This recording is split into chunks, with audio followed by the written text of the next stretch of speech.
There are several types of qualitative research.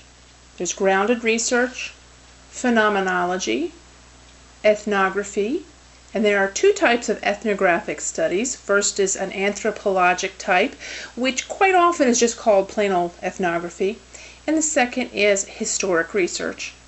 Lastly, there's case studies.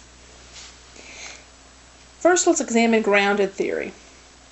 Grounded theory is used in research aimed at developing theory. There's no theory for whatever it is you're studying, so you want to develop a theory. You're searching for the truth. After data is collected and analyzed, a theory is developed that's grounded in that data, that's based on that data.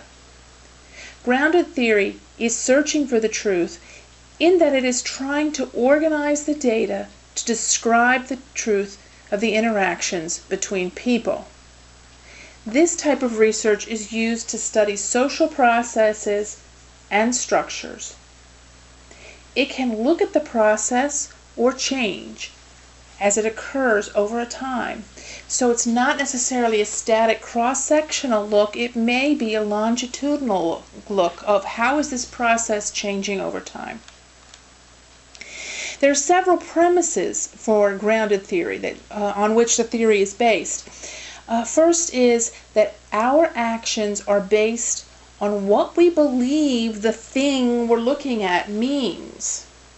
What does love mean? What does professionalism mean? That meaning is tied to context. Okay, here's an example.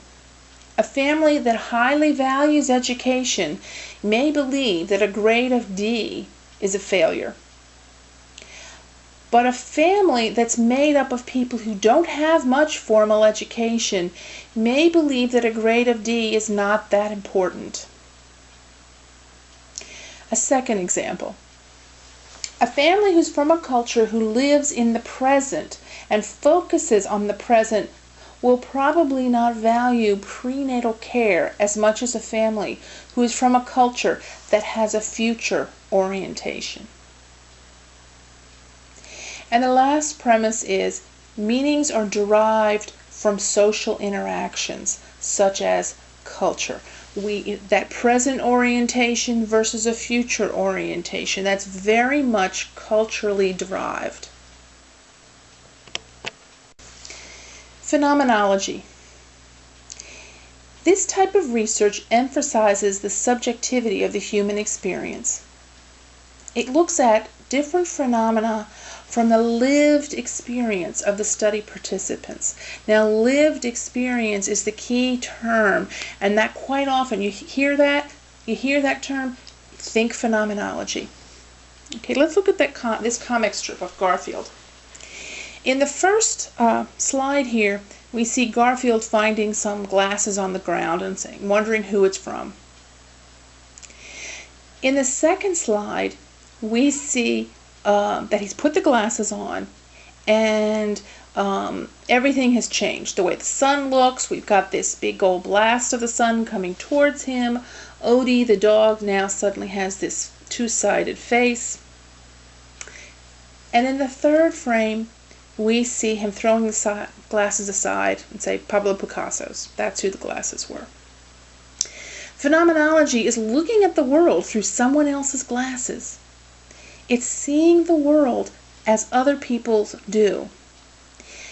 It looks at the qualities of humanness, such as individualism or self-determination or wholeness or uniqueness or what kind of a system it is, or like I said, is it a present-oriented or a future-oriented culture we're looking at.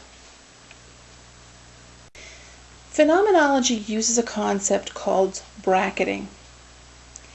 In it, we're looking at the world from another's perspective, and that means we're looking at their values. Therefore, before we start with phenomenology, the researcher has to identify their own values and beliefs and set them aside.